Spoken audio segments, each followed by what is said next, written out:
recording again. That would have been bad. The last time I did that was with Matt, and we got to the end and realized we weren't recording. So the video is going. Ideal.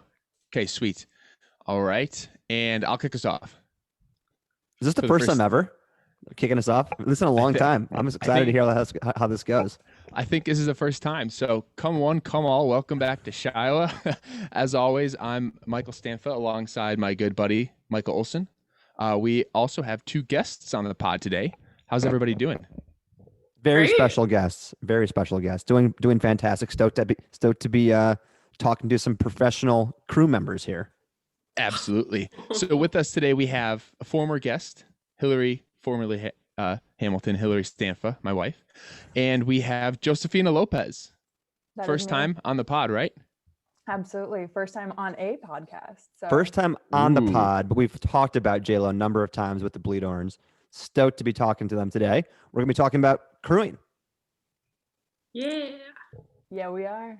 Something I have never done in my entire life. So I have so many questions, so much to learn about. And what better than somebody that's crewed a 100-miler, crewed a recent 50-miler. So I guess, Michael, should we let them introduce themselves first? And then we have a whole bunch of questions for them. So, Hilary, if you want to go first, you've been on the podcast before. You're married to my co-host. Introduce yourself a little bit and what your crewing background is.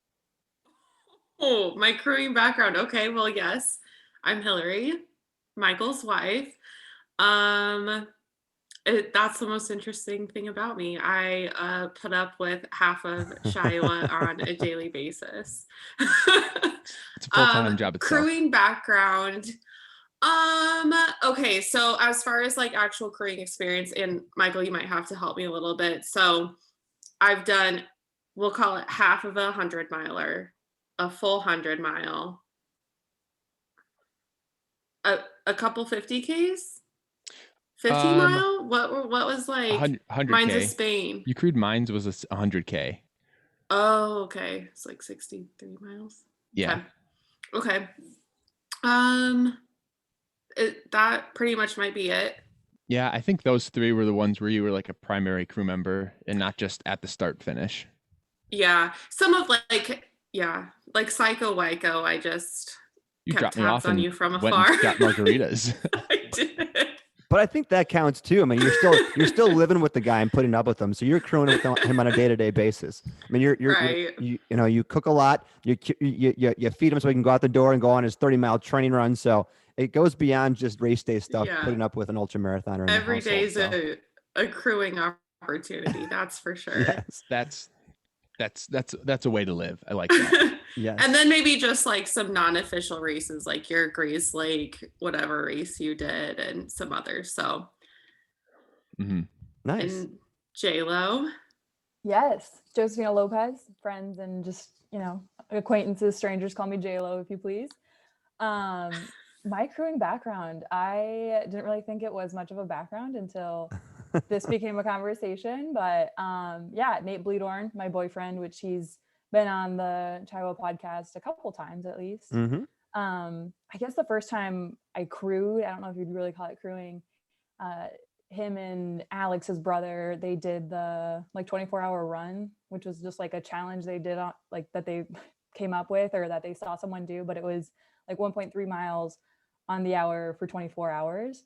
And they just did it so impromptu that crewing what required like running to Walmart and getting like Gatorade and just like food for the fridge, and made some like homemade like sausage, egg and cheese, like McGriddles or whatever. So not too much of a crewing there. But that's kind of where it started. And then the second one was Nate did the Boonville Backroads this summer. Yep. It was a 50K, but we didn't necessarily get to the full 50K, but we still did some crewing there with his folks. And then not too long ago, end of March, kind of, they did the Prairie Spirit Trail 50-miler. So that was the longest run, and did crewing there again with his folks. But those are like the three main areas. The training for that 50-miler, though, I agree, Hilary, like, crewing throughout it. I can think of some really like rough training days where the weather was horrible. It was long miles, just fun times. But I think what you said is kind of the motto, if not the title of this podcast, hopefully for this episode. And I think absolutely. Go ahead. When they did that 24-hour 50K where they ran 1 point whatever miles it was on the hour, that 100% counts as crewing because I came for like, I don't know, maybe an hour or two and just hung out. You guys had like a canopy there. You had like baked some like some food for them. I think it was like a tater tot casserole or something like Yeah. that. You were running around getting them food. So that's literally the definition of of crewing is like making food, running around, getting things. So that absolutely counts. And it stretches over the course of 24 hours. That's like an insane amount of work. So that 100% counts as crewing. Yeah. I think you were there for the second non-annual Coonville Flat Roads 50K, weren't you? When Nate and Alex did the 50K around Around great. They did like 10 loops around Raccoon River, maybe 3 or 4 weeks before their race. Oh, I yeah, came yeah, and yeah. ran like 2 laps with them. Yeah, so that's part of the training runs that Yep. I'm talking about, Yeah. where the weather was, just less than ideal. Yeah.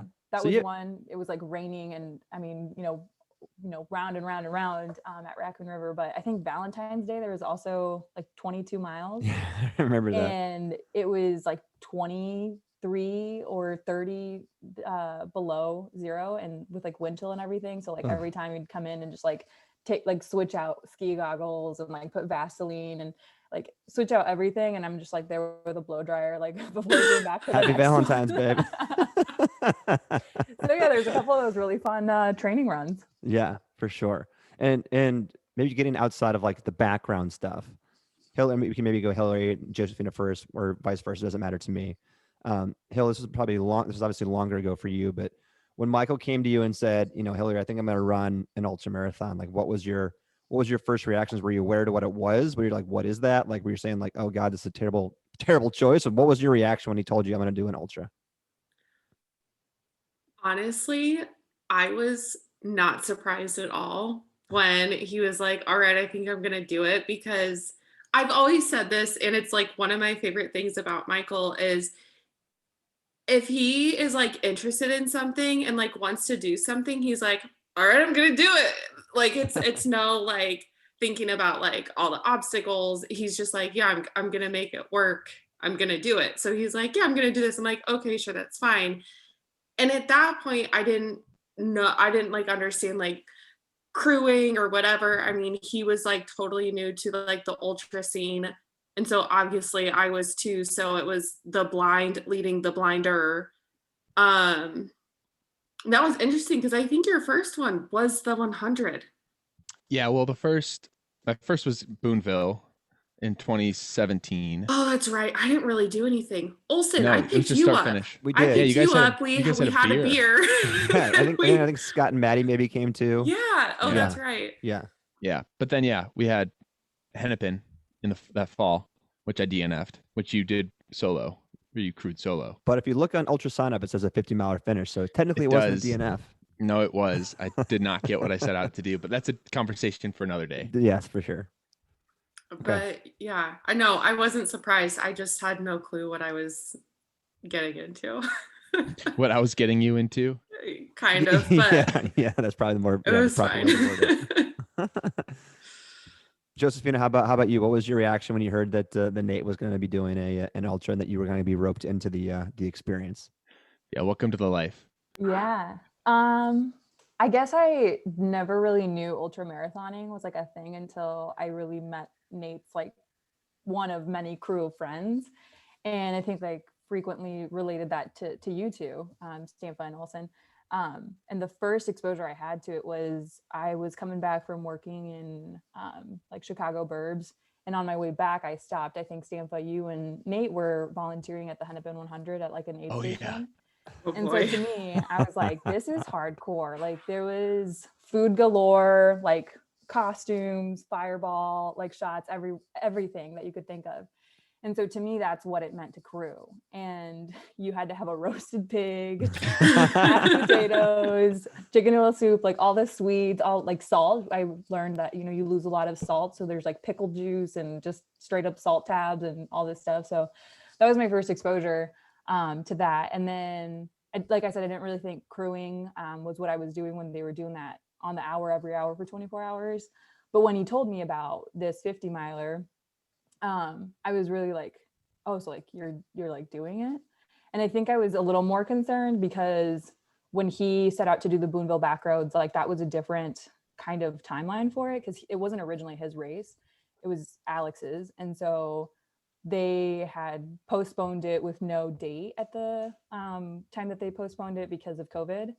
And so then when they rescheduled it, it was now like Alex had a wedding he had to go to, and Nate's like, well, I'll like jump in. And this was like 5 days before the race. And Yeah. I totally like believe in his athletic capabilities and abilities.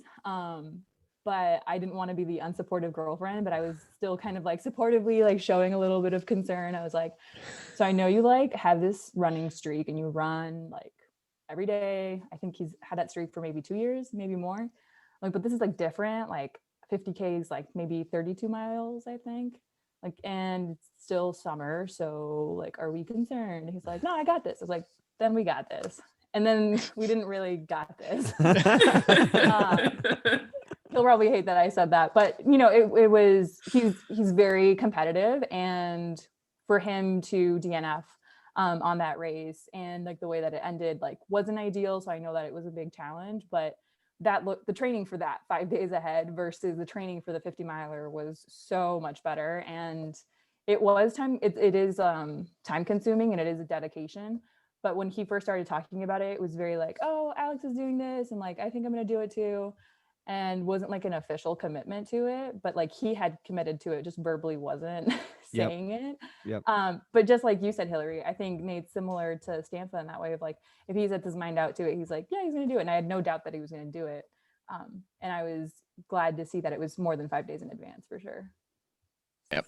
I think, yeah, 5 days to prepare for the longest race that you've ran is incredible. That's not really preparing. That's like that's prime just jumping in. That's prime tapering season. That's not even like jumping in feet first. That's like belly flopping. Yeah. That's like, this exactly. is what I'm doing from the high dive. I think he could have done it, but it was because he runs every day. I think like it wouldn't have felt the greatest afterwards, but it was like, I don't even remember what time in summer, but it was super hot. Like it's always brutal. It was Labor Day weekend. It was early September.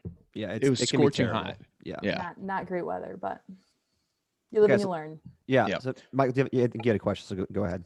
Yeah. Well, just kind of a comment. So one thing that you said there kind of ties back to the theme where every day is a crewing opportunity, where now that you're, in this role where you're helping, support Nate and Alex in ultra marathoning and running and stuff, when things don't go their way, you can be there to support them and to help, lift up their spirits. So yeah, that's good. I know Hill definitely has done that for me on multiple occasions. Or tell him to suck it up and get out of the aid station, get back to running. That's an option too. Well, after the race is over, and they feel bad. You mean like gently waking you up from your nap? And you being like 5 more minutes. I remember that laying down at whatever Orangeville, Illinois, and Michael laying like just on the on that cot and being like, yeah, Hilary, 5 more minutes. You're like, so politely, Michael, it's been 15 minutes. And you're like, 5 more minutes. It's like, I bet he says that most mornings. Oh, like, Michael, all the time. Don't even get me started all on the time. Every morning. That was a little peek into the Stanfa household, I felt like.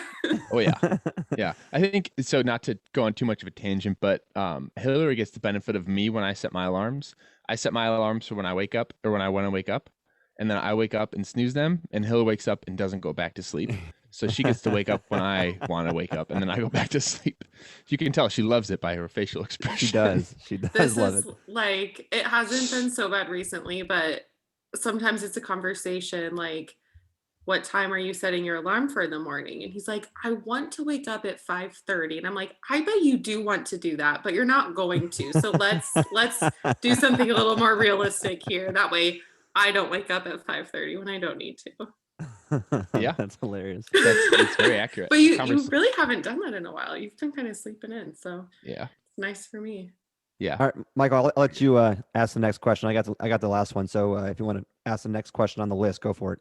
Oh, sure. So how when you heard about these events that we were going to do and that we were going to ask you to dedicate a weekend towards helping us, how did you like mentally prepare? And how did you kind of like actually prepare to assist us in these runs? Now, I know both of you have said that you had some opportunities to crew or, lightly crew in the past. Did that play into it? Do you think that helped? And kind of what would you do a little bit differently? That's like a 12-step question. You can go first, Al. So for me, I mean, for your very first, so for the hennepin, that was like the first time I think I really like crewed.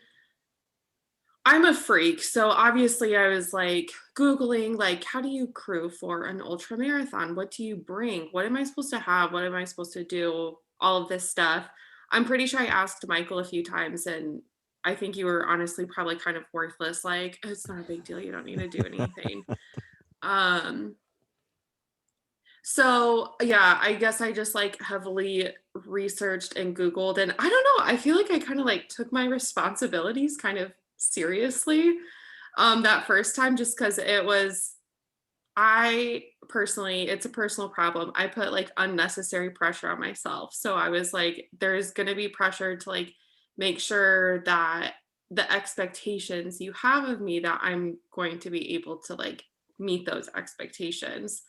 Although I don't think you really knew what expectations to have at that point. So that was like a huge learning experience. And then to kind of like 180 from that, when my mom and I were crewing, the both of you, for the Badger race, I felt like kind of like confident in what needed to be done. I mean, I had like, Olson, you came over the night before. I'm like, okay, here are your guys' tubs. What would you like me to put in your tubs? Let's label everything. And like, I feel like I totally had the system down, and I feel like it went pretty well too.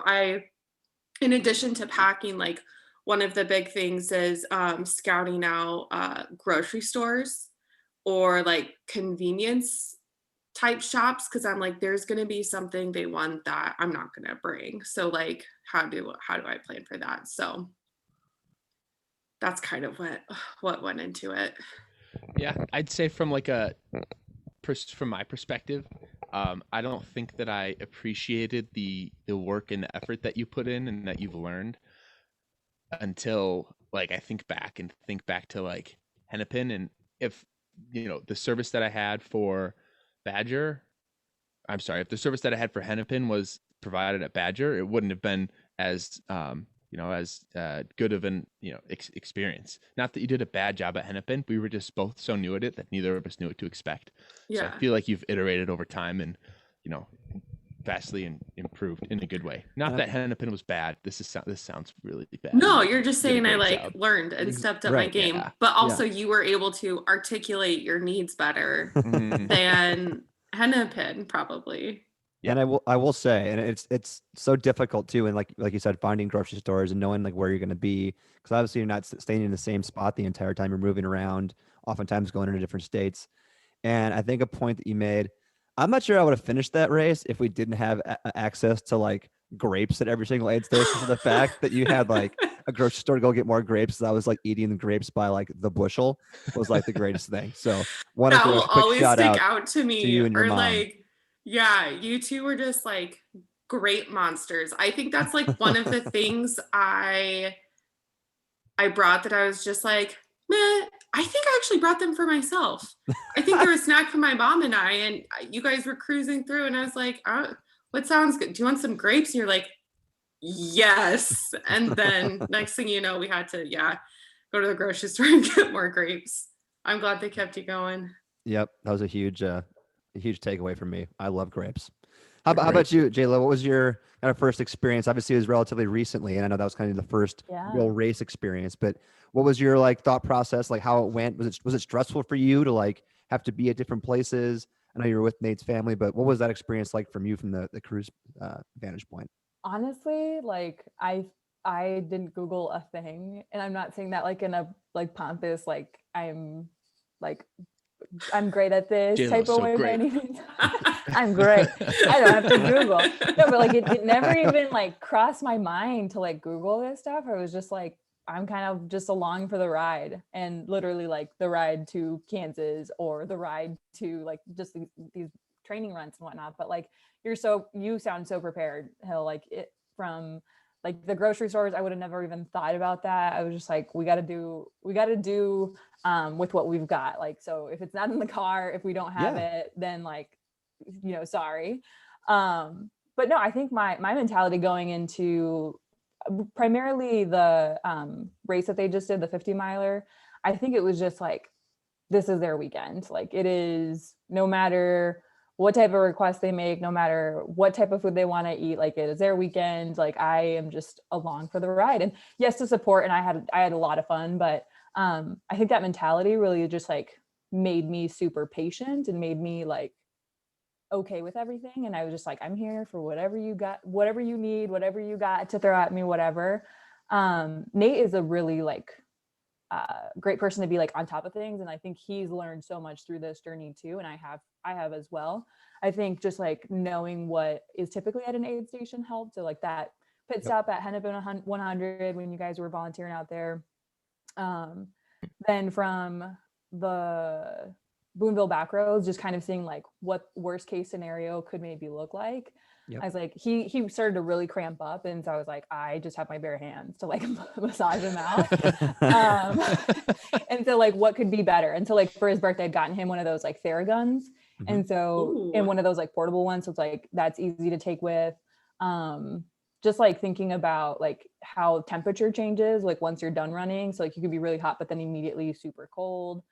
Just like little things that I picked up here and there, but he's really good. Like that bin concept that you were saying, Hilary, like he had his own bin and like chargers for his watch or for his phone, all these things. And it's like, if you need change of clothes, like here are all my like socks and underwear, and here are my t-shirts, and like it was just all good. But I think I was just a sounding board for that, so that I'm like, all right, like what do you got packed? And like I'd ask questions. I'd be like, oh, like aren't you gonna think about this, or are you gonna do this? And he's like, no, like I already got this. Kind of thinking through that. I honestly picked up some things from this podcast too. I listen every so often, not every single one, but I do listen every so often. And I think, Olsen, you were talking about, you know, how good it feels to eat when you're doing those longer runs. And I think you were talking about like eating peanut butter and jellies or something like that. And so I was like, all right, I'm going to make some peanut butter and jelly. So I got the stuff for that. They'd been training a lot with like goos and blocks and stuff like that. And so like they knew like what they needed when they needed it. And I was, like I said, just ready for whatever they needed. And one thing that I did tell Nate ahead of time, I was like, I'm going to be asking this question a lot of like, what can I get you? What do you need? Do you need this? Like running through a list, and you just got to take it. Cause if you leave and we didn't get you something, that I'm going to feel like the worst, which did end up happening at the Prairie Spirit Trail one. I think it was the one where he's like, this is going to be 9 miles till we get to the next aid station. So like, we got to make sure I got everything. And I ran through that list, but it's still kind of like a lot of moving parts to it. Yeah. The moment he left, I realized we didn't like restock goos and blocks. And I was like, oh gosh, I could have ran after him, but then I would have had to run back. And that wasn't going to work. I think I was also just really chill because his parents were at both of the like bigger races, and his dad's like great at just directions. He will never use a GPS, which kind of makes me freak out at first, but then I'm like, he still gets us there on time and time to spare. So I don't have to worry about, you know, navigating it myself. That's somebody else's job. I'm just over here like making sandwiches, eating some sandwiches, and then just like once we get there, just like kind of like unveil everything. So whether that's the food, the water, refilling things, and then on to the next. But awesome. Yeah. I think that what you said, just being there for support. I think, you know, whether you're in the car ride down there and you guys spent the night in Kansas the night before, being there, you know, at the starting line, or being there at each aid station, I think that's, you know, obviously having the food and stuff's important too, but just like the mental and emotional support, especially later in the race, I think is like, I don't know how people run 100 milers without having any crew, because I don't know how they get over like the mental like downs that you experience during those long races. So just having the mental relief, knowing that you're going to have somebody that loves you at the next aid station is huge. So I guess along that lines, and Jayla, if you want to go first, Hilary, if you want to go first, you know, when you do inevitably kind of have to experience that, like your runner being at a low, or maybe like feeling kind of like, you know, this kind of sucks right now, like how do you help get them out of that? Like what do you say? What do you do? You just be there for support. What's your experience has been when your runner's just being a piece of shit, so to speak? Take it away. Yeah. I think just like taking a step back and like not taking it personally. I think that mentality I spoke about earlier, just like being really like patient and just like remembering that, you know, it's about them and like what they're feeling. Like, I don't understand what it feels like to have ran 25 miles and then, you know, still keep going. But just like taking that step back, like I know that asking that list of questions, even though we've talked about it before, and I've said we're not going to get annoyed by it, like might still be annoying. Or it's like they get there and like they don't want to say a single word. They're just like grabbing stuff. So it's like thinking ahead of it. It's like what they need at the last one. How many miles do they have in? What's like the next leg of that? I think that was the best thing with the 50 miler because he was doing Garmin tracking on the Garmin app or whatever that thing is. And then also like shared his location. And so always being like, all right, he just hit like mile XYZ and we're at mile this. So he's got this amount of miles left. And just kind of being very aware of like, where are we in time right now? And not just like wait to the last minute once they get there to prep everything. So like kind of like try to think ahead of like, what are they going to want? What are they going to ask for? I think Nate and Alex are really different too, though. So I didn't just crew for Nate, of course. I crewed for Alex too with his folks, but everyone has different challenges, and I think you just have to like learn to take that step back. If they're having pain of some sort, or they're like starting to have like different thoughts, like I think those encouraging words where we're just like, "This is all you got to the next aid station," and then just like keep it going, keep the legs moving. Kind of encouraging them and talking about like, we're going to be there and we're going to be at that, next aid station, or we're going to be at the finish line. This is funny, but when you were talking about like encouragement, encouraging words and kind of sticking with the moods and attitudes that come with running. But when Nate had that last stretch of the 50 miler, I was like recording him like running in, and I'm like, pick it up. And I like totally kept telling myself like, don't yell or say anything while you're recording, because like you might want to use this. Mom, I'm here to cheer too. And so I said that and I laughed, but you can't hear the laughing on there, so I just sound like the rude person being like, this wasn't good enough. Knees to chest. And so when I sent it to him and he was gonna like post on Instagram or something, he's like, did you say pick it up? Is that you? And I'm like, yeah. My bad. But yeah, that's those are my 2 cents. Stepping back and giving him space. I think that's perfect. Hill, similar thoughts. What do you think about whenever Michael's kind of down in the dumps, or his toenails are falling off? What do you say to kind of pick him up a little bit? Yeah, I mean, similar to J-Lo, and again, this is just like my personality that you guys already know. I feel like I like want to be a problem solver. So when Michael rolls in and is like grumpy, I'm like, okay, take a seat. What do you need? And I try to balance like being annoying with like also just kind of like, I don't know, being just like generally supportive, because like I know it sucks, but also I feel like you're like Michael's personality is he's not like a big complainer. So he's like, this sucks, but like I'm gonna do it. Like I'm gonna do it. It's fine. I think the worst I ever felt for him, and I think the worst shape I ever saw you was at the Hennepin, and it was pouring. It was what? At mile like 27, 28. I think so. It was pouring rain. You were feeling awful. You were like, this sucks. I hate everything. And so I was like, okay, he's not doing okay.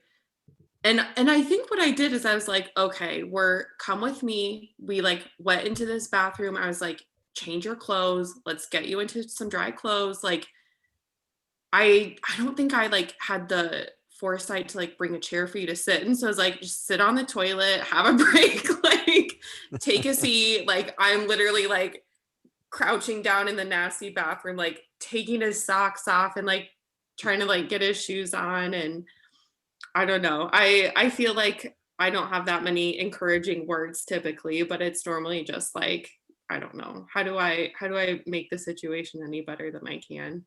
How do you, I mean, I think something to be said, like the fact for a 100-miler, I mean, you're up just as long as we are in most instances. If you're sleeping, it's in the, in a truck, and it's not good sleep. So I don't think, at least in my experience in the 100-miler that you crewed for us, that, I mean, you were awake at 3 o'clock in the morning, you're 4 o'clock in the morning, 2 o'clock in the morning, whenever we came to the aid stations. Like, how do you like deal with that from like, not falling asleep, or like if you're up for 24 hours while we're running, like what is that like when the overnight time? Because obviously that sucks as a runner, but it sucks for the crew too. Like, how did you and your mom deal with that? Yeah, it totally sucked, not gonna lie. But also like I had the opportunity to sleep, I was just too paranoid to sleep. I was so paranoid, just especially that Orangeville one. I tried so hard to sleep, but I was so afraid that you guys would come in and I would miss you. And it was such a game changer to have my mom there with me. Because A, she can put up with like my crazy personality. Because like she has to love me, but just like also having another person there too was like so nice because we could kind of give each other like pep talks. Like I remember at the Orangeville, my mom and I were both like, this is our time to shine. This is probably where they need us most. Like if we are sleepy, imagine how awful they feel. So like also just knowing like we like feel nothing in comparison to like how you guys felt. So I mean it's really not very difficult to put things into perspective. Like when you're tired, like I would not want to be in your guys' position. I know you chose that, but still. So yeah, nighttime's hard, but it's harder for you guys. And it makes a difference when you have a buddy. I agree with having other people crewing with you. I mean, they haven't done a 100 miler, and that's, a whole different, I think, story or just type of like conversation from a 50 miler. And, you don't think, right when I was thinking 50 miler, I was thinking like, this is going to be crazy. But now that that's done, I'm just like, if the next thing is a 100 miler, like that's a whole other, like, that's like 10 hours more, if not like 14 or 15. I don't even know how long it takes to run a 100 miler, but I've heard it's like 24 hours. They ran within like 9 or 10 hours for the 50 miler, and it went by really fast on the crewing side.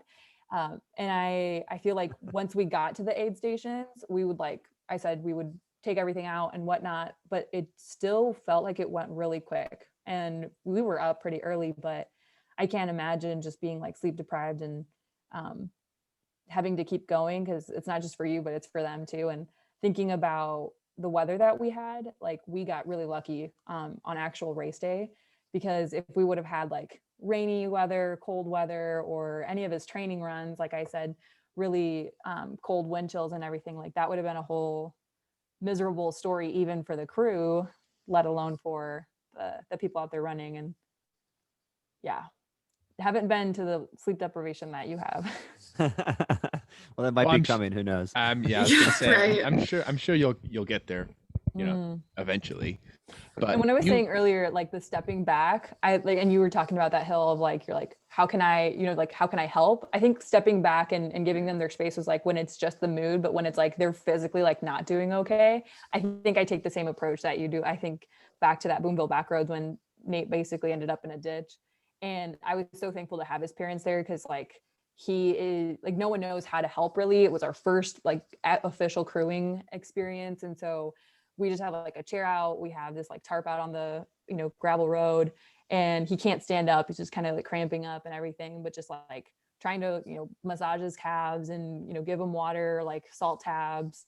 Then he like gets really cold. So just like taking my own sweater off my own back and like putting 5 blankets on him. So just really kind of meeting them where they're at and kind of seeing what they need. But I think it's That's scary though. Like I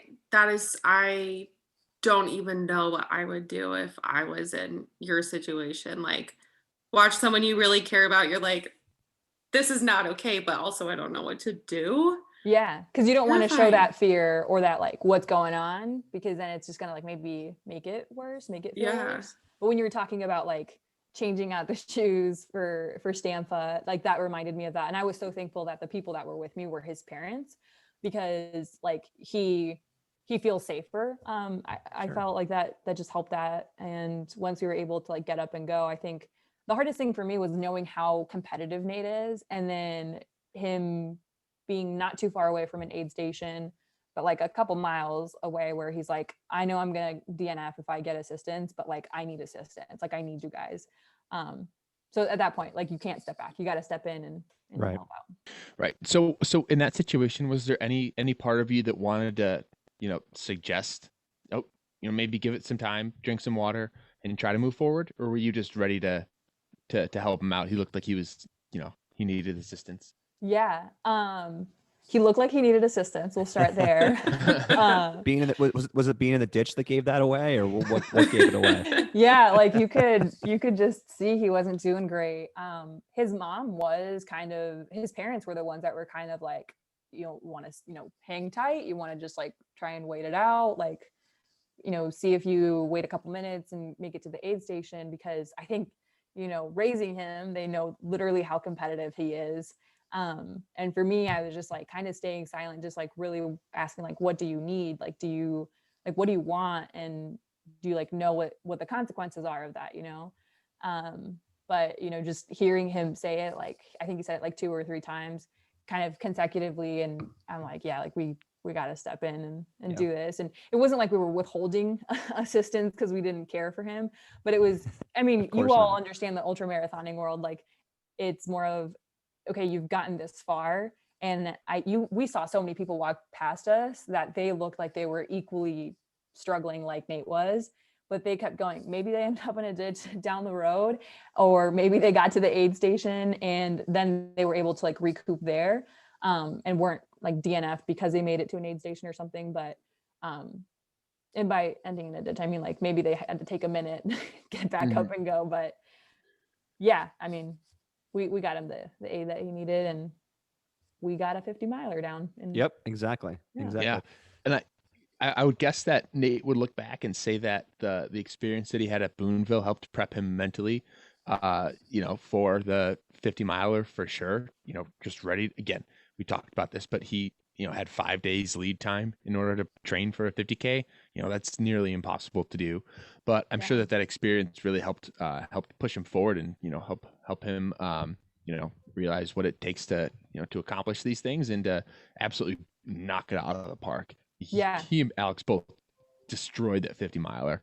Yeah, they're both just really dedicated and determined. And I think Alex was saying this on the podcast last, of like, if you have a goal, if you're like determined and you're working on it, like it's kind of, it's out there, you're going to get it. I think it really helped too. Other encouragement words that came through, or that I was kind of relaying, was I was keeping a couple of you up to date. I think I was texting you, Stanfa, Olsen, you called them while they were on their runs. And there's a couple other friends in different group texts that I would like snap a picture of them, send it to them. They're like, looking great, guys, like doing amazing. And like, as they're like grabbing new water bottles, new goos, new everything, I'm just like, oh, like Adam Kimball says, what's up? And you guys are doing great. You're killing it. Like everyone's checking in on you and all this stuff. So that really helps too, just to have support physically there, but also know that all these people are just like supporting you from afar. And I think that it mentally prepared him a lot, because even with the training runs, once he made it past the mileage that he had completed at Boonville Backroads, I don't think he ever like said it, but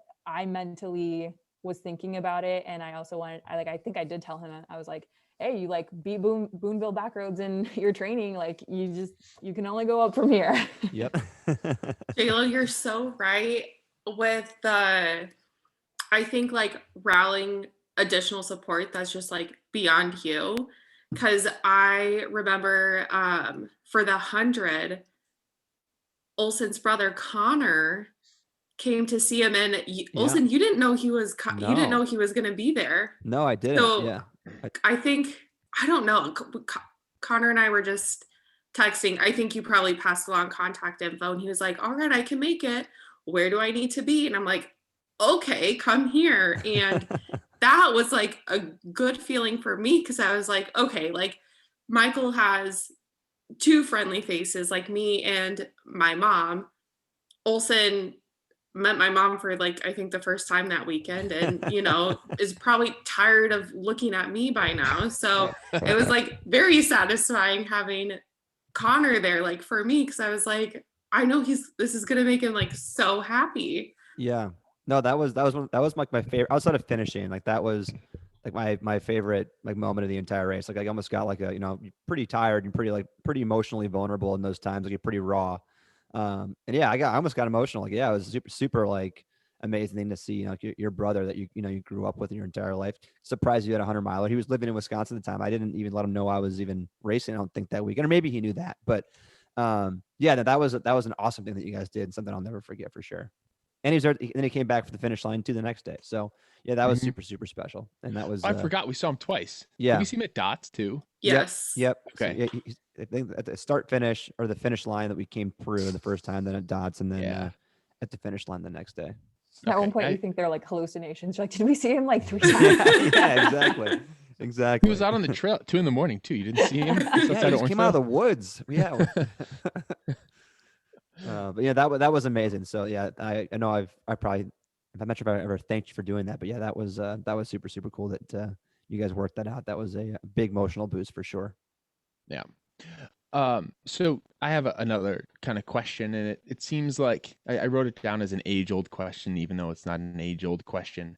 But I have heard that people think that crewing is like an easy job. It's not easy by any means, but that you can kind of just show up, you can be there, you can give them food, and you can knock out a book or a couple books while you're sitting there and waiting. So how much time do you think you guys have while you're crewing to actually do something that isn't crew focused and crew related?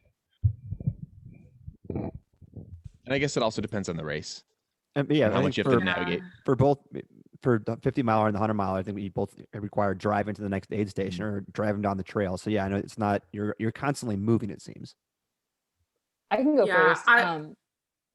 Go ahead.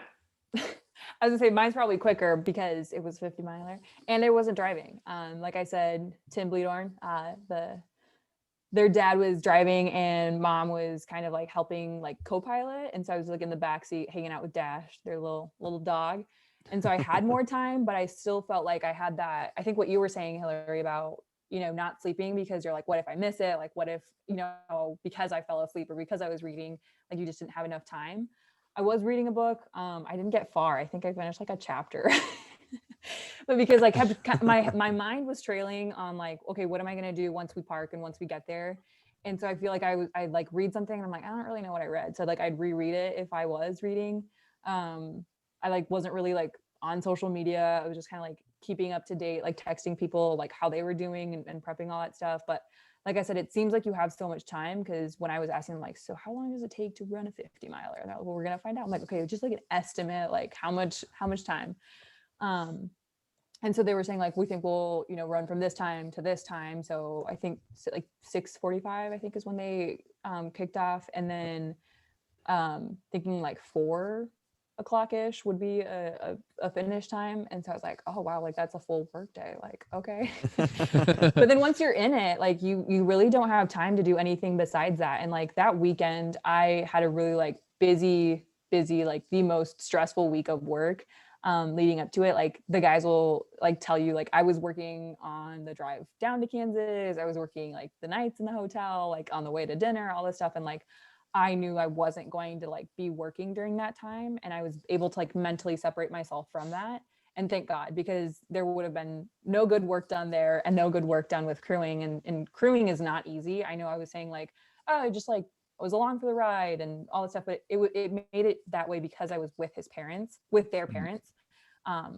Someone's driving, someone's co-piloting. We're, dividing up sandwiches, making sure that we've got kind of two areas, like one for Alex, one for Nate. Like they kind of like and have different preferences. Like Alex would be eating like Pringles and Smucker's peanut butter and jelly sandwiches, and Nate would always grab like the little. They didn't really use the aid stations, but Nate always grabbed the little like cups with M&Ms. And I don't know if they were like full to the brim, but he'd always like leave it and it was like halfway full at every station. And his dad just kept getting, like typical dad mode where he's like, who keeps doing this? I was like, Nate. And he goes, oh. And then just like, yeah, I don't know if I really answered your question, but I mean, in the time that you're crewing, you're crewing and you think you have a lot more time because like it's 10 hours, but you're like, what did I do? And I looked on my Apple Watch afterwards and I had like 2,000 steps while like, I don't even know how many steps they got in, but that wasn't even, it didn't compare whatsoever. And yeah. But I'm sure it was exhausting too. I mean, for you, I mean, yeah, you're up, you're active, you're, even though you said you're not necessarily driving, you're constantly thinking about what you can do, how you can make their experience better. And then when they're in, you're tending to them and, making sure they're doing all right. It completely throws off like your sense of time because we were up at like 4 or something because we were still quite a distance from the actual race from our hotel. And so we're up pretty early, but like it was 9 a.m. and I was ready for like dinner, like like a dinner meal. I was Yeah. like some chicken tenders, or it's like, oh, it's 9. Like, okay. So I was snacking a lot, like eating a lot of like peanut butter. Like he ate half and I was like, well, we don't want it to go bad, right? Like, I'll eat it. Like, I think ultra running and crewing and everything within the scope, it kind of falls underneath the airport rules of like eating and drinking. It's like you can eat and drink whatever you want at whatever time of day it is. It's like yes, it's international waters. Anything goes. So absolutely. you could have had chicken tenders at 9 a.m. No one would have batted an eye. Yep. I also think that so last comment, and then we'll switch over to Hill. I Mhm. bet Nate knew that his dad secretly wanted those M&Ms, so he would take them and only eat half, so his dad felt like the pressure to finish them. I Yeah. don't know. That's what I would do. That's what I would hope if I was Nate's dad. even in the leave midst some for me. even in the midst of a 50-mile, you're still being a great son. What a guy. What a guy you are, Nate Bleedorn. Or he's just terrible and is only eating half his M&Ms. Could be either. We'll never know. Could be either. Hilary, do you have any thoughts or any comments around that question? Yeah, I mean, I think it depends on the vibe of the race. So for Hennepin, I don't think I did anything besides drive, and that was like going down some like gravel roads. I was by myself, so my paranoia level was at 1000. And so yeah, I did absolutely nothing except for just like drive and then wait around for Michael. The loop races are totally different. I feel like I'm like almost worthless at those because you just like run a loop and I show up. Do you need anything? Probably not. Maybe some new shoes, some new socks. I don't know. But I will say the Badger race, obviously we spent a ton of time crewing, but we kind of had some fun too. For as much as I like, and maybe that's why, because I am just like so prepared. I know where everything is and everything we need. But my mom and I did some fun stuff. Like in the morning, we like went to like a cute coffee shop and a bakery, pet a Bernie's Mountain Dog for like 10 minutes. And then another part of the race, we stopped at the New Glarus Brewery, just had a couple beers with Michael's like a leader, like one of his like bosses in his area, Justin. So I don't know. We did some fun stuff along the way, but the other weird stuff too is like Googling showers. I think you two were like, we want to shower after our race. And so I'm like, public showers? How do we find a public Yeah. shower? And I Yeah. don't think you ended up showering, but there I were don't other think so. problems. We were stuck in your Yeah. in the car with you guys for like 4 hours driving home while we probably stunk to high heaven. My God. Now you get used to it And after a while. we probably slept amazingly. And here we have Hill and her mother Jill, who also have been up for just as long, who graciously decided to, or graciously drove us home without making us, stay in Wisconsin for another night or anything. Yeah. Also without basically sleeping as well. So Mm-hmm. sheesh. Yeah. For future reference, I know typically like YMCA's, like you can just like, I think it's like a small fee to shower, like super Ooh. small, but you could do that. That's Yeah, good. Yeah. we were that's a like good in thought. the boonies in Wisconsin. I think we settled there was like a little town pool that Yeah. had showers. And I was like, maybe if we just like asked them really nicely. They'll let us. Yeah. Yeah. It was also like a Sunday. It was a weird vibe. We ended up driving home. So it ended up Yeah. being all right. But yeah. Well, so I guess on the topic of like us stinking in the car, like maybe this is like maybe not a great question, but like any like gross stuff where it's like, oh, I'm over here like popping a blister, like it's like, wow, this is really disgusting. Or Michael's like eating like, chocolate covered pickles, and anything that's like that you guys were like, man, that's like really gross, that like I'm just okay with this right now because it's, we're in an ultra marathon like vibe. Does anything ever stick out to you in terms of like, wow, that's actually really gross that just happened in front of me? So it wasn't that gross, but something that was just funny was the amount of blisters you guys had. And for some reason, I don't know how it came up that I had like safety pins. That was a godsend. And you guys were just like going through safety pins like nobody's business. And so I have like my like first aid kit, And then I have my pile of like they weren't sterile to begin with, but like pus filled safety pins and the non ones. But I had to save the dirty ones because I was like, they keep going. They might have to use the dirty ones again. So, you have your like Olsen pile of nasty safety pins and your Stanfa pile of nasty safety pins and just a lot of like foot fluids. But honestly, it is Gross. what it is at that point. I think that counts as funny and gross. I think that falls in the gross category. J-Lo, I'm not sure if you have anything that, I know it's just a few, but anything Yeah. that him getting back from a run and smelling gross or blisters or anything that sticks out to in your head of being a funny or gross memory? Yeah, I don't think there was really anything like gross. I mean, very sweaty, and like if you tried to, like do like a kiss on my cheek or something, and you just like somehow half my face is like completely like wet now. Oh, and probably covered in salt too. Yeah. Yes. Yeah, I think at the end as he's like coming down from being so hot and like he's cooling down, he's like adding more layers and like ran out of his own layers. So like I'd gotten them as like a congrats gift. I got these like one-time use emergency blankets from REI that were like $5. Yep. So after he's like wrapped in all my stuff as well as his stuff, I like put that on him and he's just like bundled up like a burrito. And then afterwards, like just grabbing my clothes, it didn't smell the greatest, but it wasn't like gross. Yeah. Yeah. No, that's that definitely qualifies. Oh yeah. Close off your back, so to speak. Yeah. Mm-hmm. Yep. Michael, any other questions? I know we kind of ran through our list on Trello, but any other questions we want to make sure we ask this Yeah, crew right I here? just want to know, like, if you had to give one piece of advice to someone, or a couple pieces of advice to somebody who is going to crew for the first time, what would it be?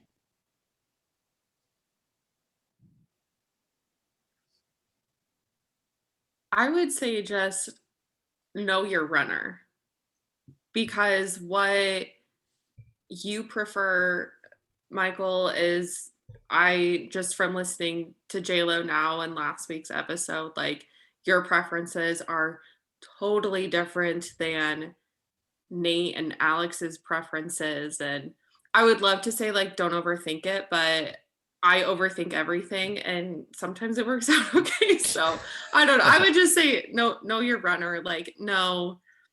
Yeah. That's it. I think that's a really good piece of advice. Yeah, I think I'd say the same thing, if not like something similar. Just like, yeah, knowing your runner, I think it really helped to assist Nate and Alex through a couple of their training runs, because I learned kind of like what makes them tick. Yeah.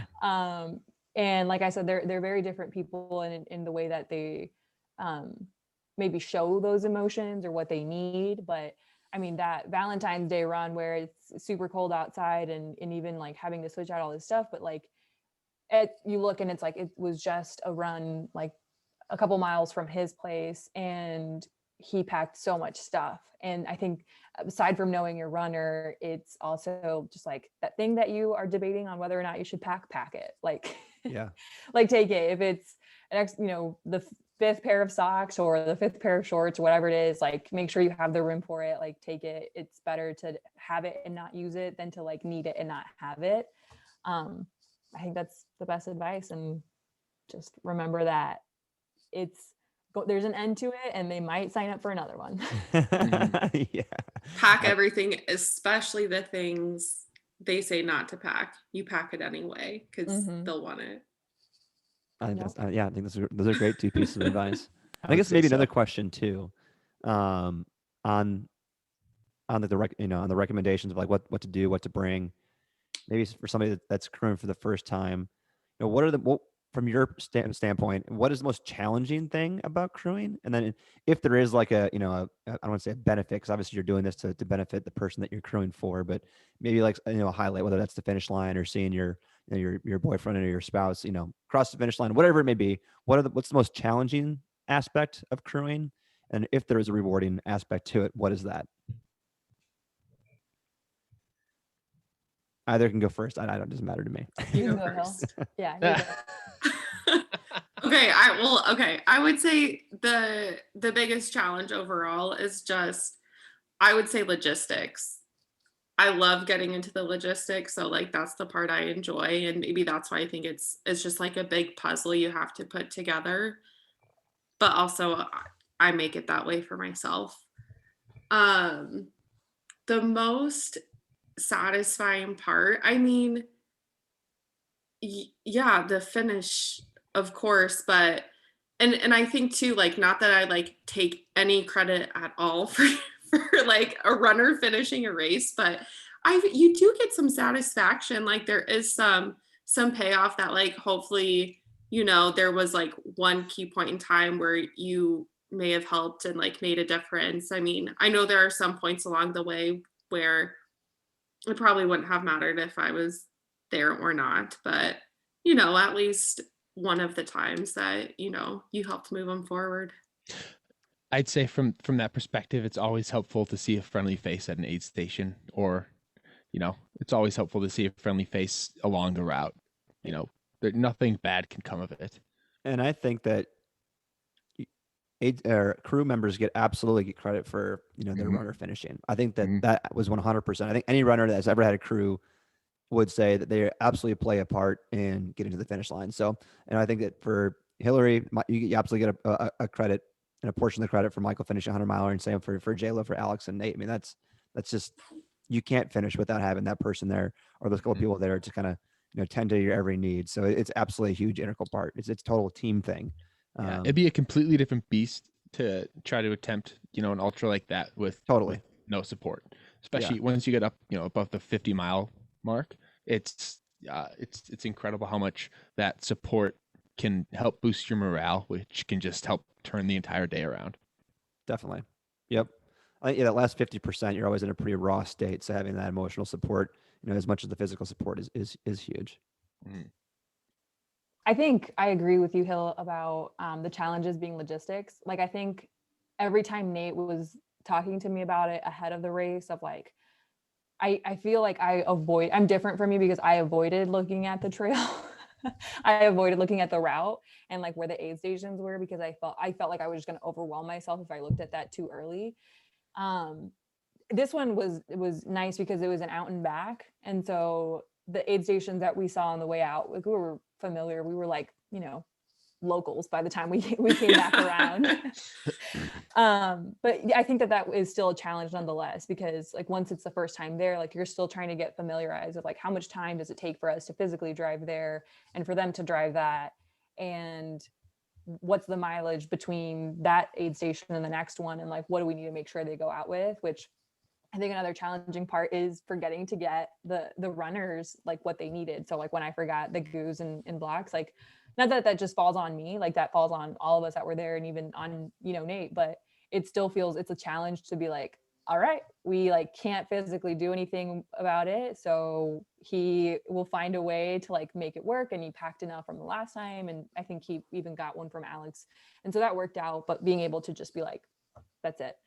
Some highlights of course, the finish line is always great. I think whenever the runners are coming through and like they're even a little playful, like they've got the energy outside of running, they can like do some thumbs up, some finger guns, even that little like sign of like we're doing okay. It quickly changes, because like once they get to an aid station and they're not necessarily doing that, you're like, okay, the vibe's different, we're changing. Selfishly or and outside of like the runner, I think like a highlight is just feeling like you're a part of this community.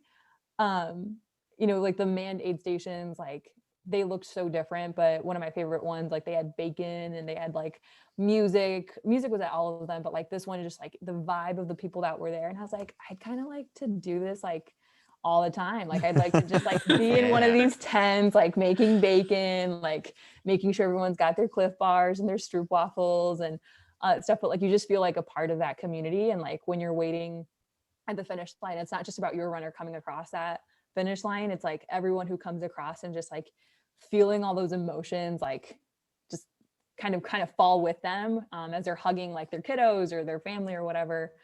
I agree with like the crewing piece, where it's like I even say it myself, I'm like, oh, like not really doing much, but I also know that it is a lot. Like I'm a big includer person, so when I see people like eating alone, I'm just like, it weighs heavy on me. I'm like, I should go eat with them. Like they need someone. So when I was seeing runners out there who didn't have like somebody at the aid station and they're just like picking up one of their packs that they dropped off the night before, or even if they're just like running by themselves, I'm just like, maybe I should go like cheer them on and be like, you got it. Which is so weird. But, you know, I think that just for that alone of just like knowing that someone's going to be there at the next aid station, at the finish line, I think it adds something new to it. Definitely. I think those are both great answers. Both great answers. Michael, anything else? No, we're probably getting close to the hour mark that we want to ask these ladies before we let them go enjoy their evening. Are you excited for the next one? Whatever the next one might be. Yeah, I'm excited. I know that the guys have been getting the question a lot of like, did you already sign up for your next one? Like all this stuff. And I'm kind of like their PR person, which I'm not. You are right now. But I'm kind of like behind the scenes, like, can we just appreciate that they accomplished this one? Can we give it some time? Can we just be okay with that? But then realizing that it's just the way apparently for ultra marathons. I think I'm glad to hear what they've been saying. They're like, you know, not yet, you know, maybe there will be another one coming down the road. Like I said, I would love to crew even if it wasn't for just the bleed orange. It's just like, I don't know anyone in the race. I'm just out there cooking bacon at 7 a.m. So I love the experience. I love the energy around that. I mean, when I stopped by at Hennepin 100 at that aid station, it was such a vibe, and like you feel accomplished and exhausted afterwards. And I mean, I'm excited to crew again. Hopefully it's not too soon because of the training process. I think the training process just does take up a lot of time that it's really all that you're doing. So to your crewing comment, I'm sure that any crew for any race or even aid station, any aid station would be happy to have you volunteer to go down at any time. Well, next time we volunteer, anybody. well, yeah, we normally will. We will. You'll absolutely be included in that if you want to do it, because they always need volunteers and they always need more people to help out. So there's no shortage of opportunities. That's for sure. Yep. And if you want to, you can drink a couple dozen beers. Yeah, exactly. I mean, I got like 10% of like what you, Stanfa, and Nate experienced at the Hennepin 100, but it just sounded like such a rad time. It was just amazing. And I left there and I was like, if I didn't have to like drive home, like it would be nice to stay there for like another hour or so. And I'm not even helping. I'm just kind of like there, like just taking it in, hanging out. Yeah, exactly. For sure. I'm excited for the next one too. Yeah. Okay. See you guys there. A couple weeks, week and a half. Oh yeah, next Saturday. Hopefully that's more of a chill vibe that you get to just kind of hang out and relax a little bit. Hopefully, that's just a 50K, so hopefully you can relax and just chill. There are no bins. There's no planning. The only planning I've done is like, where do I set my hammock up, sort of thing. Yeah. I love it. Yep. It'll be nice and easy. I'm looking forward to it. I'm looking forward to seeing you guys. It's been a long time, so it'd be a good time. I know. Yeah.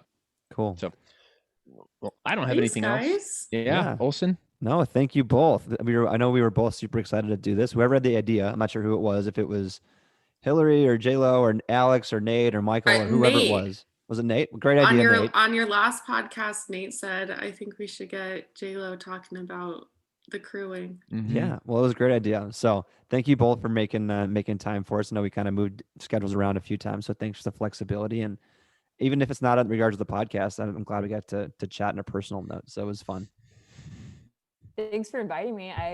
Like I said, I thought it was a joke, even when Nate was saying it. I thought no one was going to take him seriously too. But then Stanfa texted, and I'm in a group text, and I'm like, oh gosh, I've never been on a podcast. I'm stoked, and it's happening. It's happening, Chiowa. Yeah. So I'm excited to listen back and nitpick what I said, but I'm glad I was on it. Yeah, thank you both for joining us. We appreciate it. I think we should be good. Yeah, I think then next week I think we might have an interview or two. We'll see, and then the following week we'll have the recap from the Earth Day 50K. So, I'm looking forward to it. Without further ado, I think we'll let you ladies get out of here. And thanks again for being on. We'll catch you next week, guys. Love it. Thanks, guys. All right, bye. Sweet. Okay, we're good.